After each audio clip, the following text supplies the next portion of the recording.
I've been in Ghana for 30 years, so if they give me 3 years to back and go, I think they have given me enough time. But then, like stubborn. This is what they call intimidation, and I will never accept intimidation in this country. There is nothing like stubborn. The shop belongs to my wife.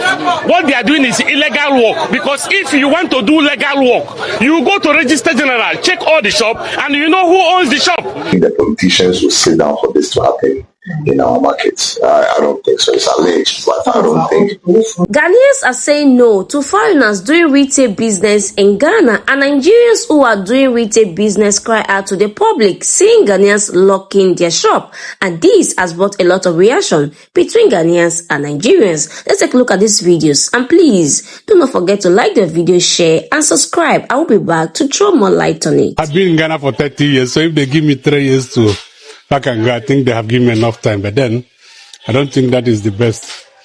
My name is Nigerian. I'm former president of Nigerian Union of Traders in Ghana. And this we have fought it for since 2007. We have a dialogue. We have tried to reach a compromise. And at this point, I don't think this is necessary. So, if they are saying 3 days to pack and go, I don't know. But this is not to compare what we have passed through. And I'm a member of ECOWAS citizen, so I have a right to be in Ghana to trade. So I think that is the only thing I can say on that. Okay, so per the laws of the Ghanaian law, according to the General Secretary, that is Gifty, she's saying that your main duty as Nigerians is to supply and not to sell. It is not in any law in Ghana that Nigeria should come and supply goods here. Every business law is the same. There's exemptions. We have gotten to a point where the president of the land have spoken, the speaker of the parliament, Alassane Babin, right? They have spoken about it. There's also a lot of protocol going on, discussion between Nigeria and Ghana. Just like I told you, I have been here. I lead the union for 8 good years, and I know where we have gotten to. So this particular exercise is not necessary. And if the government of Ghana have not allowed us to be here, we will not be here. Just because there's also other exemptions of Ghanaians in Nigeria. And I'm not calling on the government of the two countries. If we don't want us to build the regional integration, they can block the borders. It will help us. If you are going to Nigeria, you look for visa. You are coming to Ghana, you look for visa. At least I will not be here wasting my time because I've not even got the visa at the first place. Now, the GIPC law saying that a member of ECOWAS citizen should pay $1 million before he makes business. If I have $1 million, I won't be coming to Ghana. What will I come to do? If you have $1 million, will you go to America? So, it's not realistic. We should be very truthful to ourselves. So what we are calling on government is to intervene. And I don't really have much panic on the situation or the exercise that is going on. Because at least you can see that the people are gentle. And we also responded gentle because we really have a lot of back and forth with them. And we agree. I told them I'm not closing. I have bills to pay. I have taxes obligation to pay. Before this shop will be closed, the tax, the institution should have to write to me that this tax have been cancelled. Because if we close it and I left Ghana without paying it, it's become a debt on me. So if they cancel the taxes and say, okay, you can go, we don't need their tax, there's no problem. Everybody has a home. But it has not gotten to that. And perhaps there's a Ghanaian living in Nigeria, but it has not gotten to that as well. So I think the exercise is not necessary. We've asked them to bring their documents to our executive office so we can do our checks with the registrar's office and the internal revenues to make sure the Ghanaians are not fronting for them. It's nothing like stubborn. This is what they call intimidation, and I will never accept intimidation in this country. There is nothing like stubborn. The shop belongs to my wife. What they are doing is illegal work, because if you want to do legal work, you go to Register General, check all the shop, and you know who owns the shop. Even before you intervene, you know who owns the shop. You don't barge into people's privacy and start to. But I'm aware that you are giving notice to close your shop. Notice of what? To close the Nigerian shop. But this is Nigeria. No, this is not Nigerian shop. Do you expect me to close Ghanaian shop because they say Nigerians should close their shop? Why are you trying to be stubborn? I'm not stubborn. Yeah, listen to me. was a heated exchange of words from one shop to the other in the association's bid to enforce GIPC Act 865, specifically Section 27 Clause 1, which limits petty trading to citizens. In the case of foreigners, they are allowed to engage in wholesale. Leadership of the association was supported by some personnel from the national security. Key points of contention include unfair competition, lack of enforcement, and protection of local enterprises. There's actually this debate that the Nigerian retailers do better in the retail space than their Ghanaian counterparts. And Ghanaian can be selling this for 100 cedis, and the Nigerian will actually sell this same thing for 20 Ghana cedis. And the director of communications, Techi Ado, breaks this down and explains why things are like this. Nigerians and Ghanaians will go to the same market, will buy the same thing. But mind you, from Nigeria, from overseas to Nigeria at the port, the percentage is 15%. Then they will use cargo through Togo, through Benin to Togo to Ghana. They spend 3%. It makes 18%. But when you go to the port, our port, the percentage is 55%. Interest rate in Nigeria less than 20%. Ghana is 30 to 40%. Cote d'Ivoire is 7.5%. So clearly, these people, we cannot compete with them. These Nigerians, they make market are very simple for us. Ghanaians, they bought it, they put a higher price. So what the issue now they are doing is not a bad. We need to see them to talk to them. What the Nigerians, they are not doing bad thing. You Ghana man, you buy 10 cedi, you put 10 cedi top. Nigerian man, you get 1 cedi, you have shares forward. This exercise, the association emphasizes, is not against foreign investment, but rather to ensure compliance with Ghana's laws regulating trade and commerce. George Queening, TV3 News, Abosokai, Accra. First and foremost, I would like to appeal to our brothers and sisters in Ghouta that we have to be mindful of taking the law into our own hands, and that government is really committed to resolving this issue. The focus of His Excellency the President is to build a commercial society in which those who work in various sectors and aspects of our community really benefit from their work, and to protect their interests as well. But we are just urging calm, and that government is really on top of this issue and working with everyone. There's the retail committee, which has been enforced. The Minister of Trade, working in conjunction with others, is really preparing to kickstart some of the processes made in order for us to bring some peace and calm to the markets, and to ensure that areas reserved for Ghanaians are indeed reserved for Ghanaians. So that's what I can say for now. I don't think the politicians will sit down for this to happen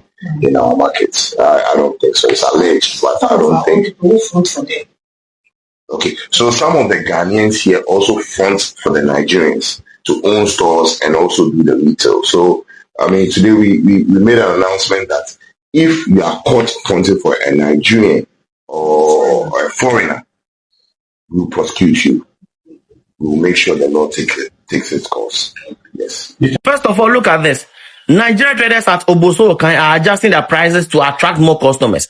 Ghanaian traders should consider adopting the same approach. Now, let me tell you this as a Ghanaian. If I'm going to buy something and the Ghanaian price differs from the Nigerian and the Nigerian price is lower, I can tell you point blank, I will buy from the Nigerian.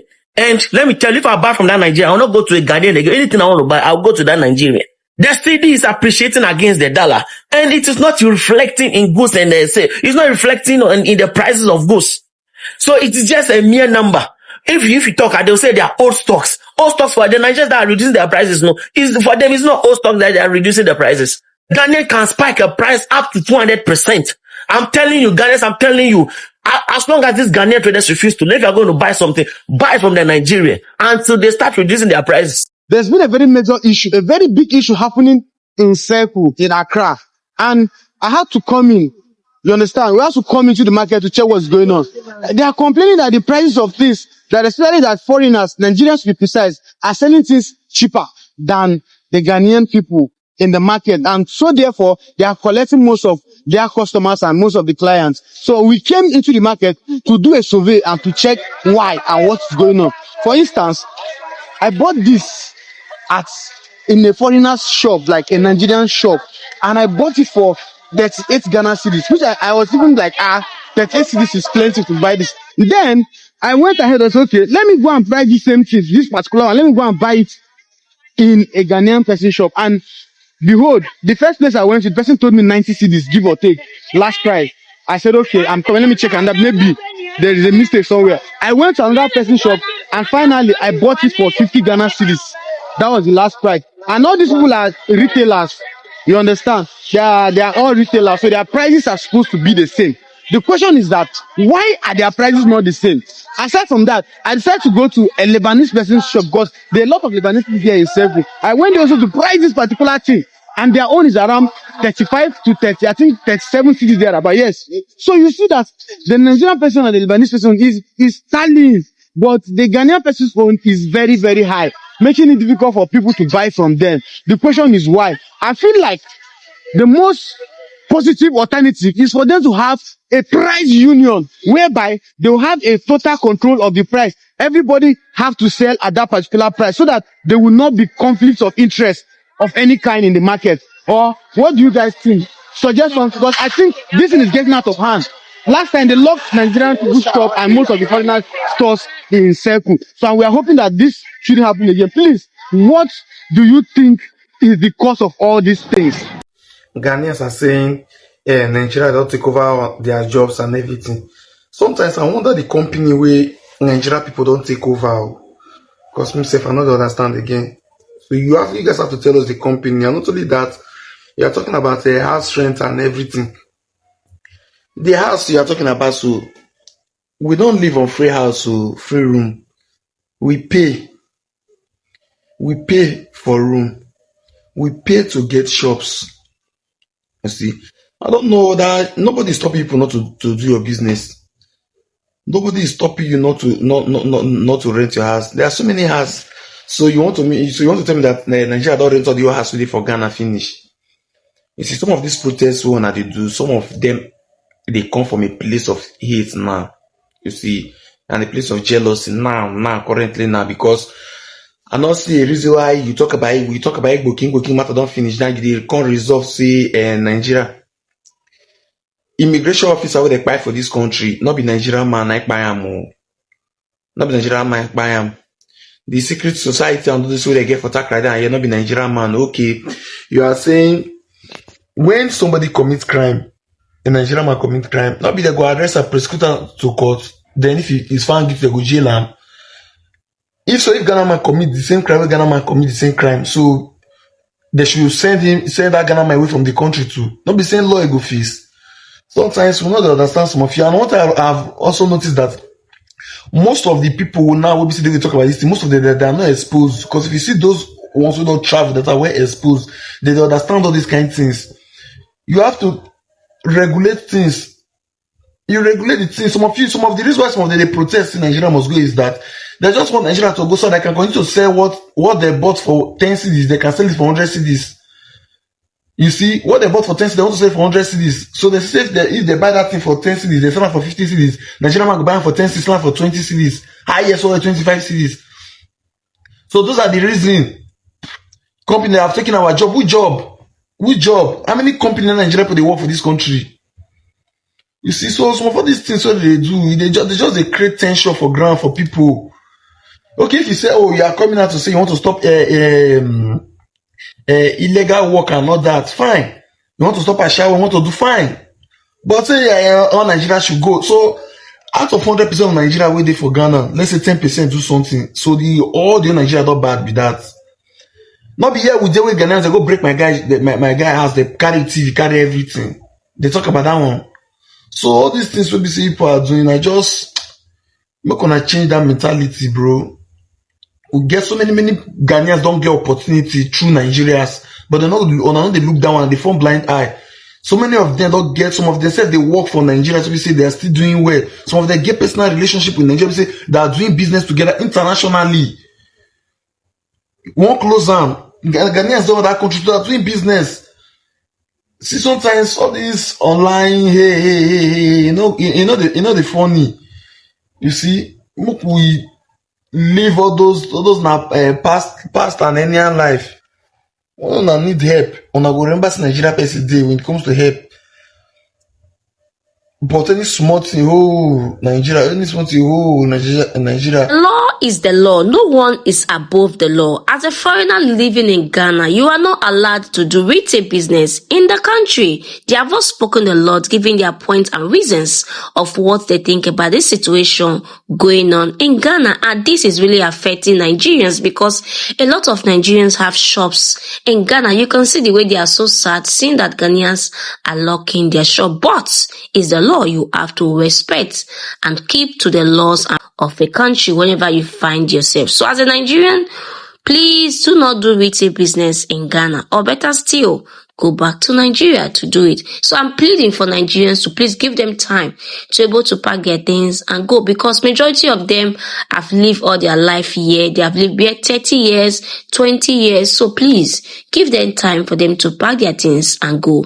And there is something I really want to say on this video. Please, Ghanaians, as you are focusing on Nigerians, because this really affects Nigeria more, I still want Ghanaians to focus on the China malls in Ghana. I am telling you what is going on in Ghana. The way China malls are taking businesses in Ghana, Ghanaians will also focus on them. Because now, in every corner in Ghana, every place in Ghana, there's China mall right now in the country. We don't longer go to Mokola anymore. So Ghanaians too should also focus their energy in the China mall, because if you go to China mall, yes, I know China mall, of course they are allowed to do business in Ghana, but the rate which China mall are taking business from Ghanaians, I also think Ghanaians will also focus their energy towards China mall in Ghana. We don't longer go to Mokola like I said before. Everybody go to China mall. If you go to China mall, the number of people you see there is a lot. So I think they are also taking business from the locals. I mean the Ghanaians. If you ask me, I can't remember the last time I go to Mokola. Everything we want to buy now, we go to China mall. So I also think Ghanaians will also focus their energy to also look into that aspect, the rate which China people are creating every corner. In my area, we have 2 big China mall, 2 big ones. So how do you expect people to go to Accra market again when everyone is creating China mall here and there? I'm just saying, it's my 2 cents. They should also look into the China mall. The level of Chinese creating China mall in Ghana is getting too much, and everyone wants to buy from there. And the last thing I want to say is that I am pleading. I am living in this country, so everything I'm saying is based on my experience. Please, our mothers, our fathers, tone down your price. The dollars have come down, but still, the dollar is not reflecting in Ghana. Things are still very expensive. There's no change that the dollar have come down ever since the prices of dollar have come down. So please, our Ghanaians, mothers, fathers, brothers and sisters, please try to reduce your price. Stop putting too much gain. You want to gain a lot. Yes, that is one of the problems why Nigerians are able to take the markets. I'm telling you, I know a lot of Ghanaians will not like it, but it's the truth. The prices some people put on their goods in Ghana is too much. And one thing they do a lot in Ghana is the fact that when you go to Mokola market, for example, and something is being sold for 50 cedi, maybe you ask the seller and he said it's 50 cedi, and you tell the person, please, can I give you 40 cedi? He will refuse. You will see his facial expression. He will be angry. Please, our mothers, we should learn to also reduce the price, because it's also affecting the country. Things are very expensive. Despite the dollar prices have come down, it have not really affected the country. It's just my 2 cents. Please do not come for me. And please, at this point, I would also love to see your comments on the comment section of what you also think of this video. And please, if you have not liked the video, please do me well by liking the video, and don't forget to share so that more people can see this video. And please, if this is the first time you're coming across this channel, please do not make it your last by subscribing. And if you're a returning subscriber, thank you so much for always coming back to the channel, and I will see you in my next video. Bye for now and stay blessed.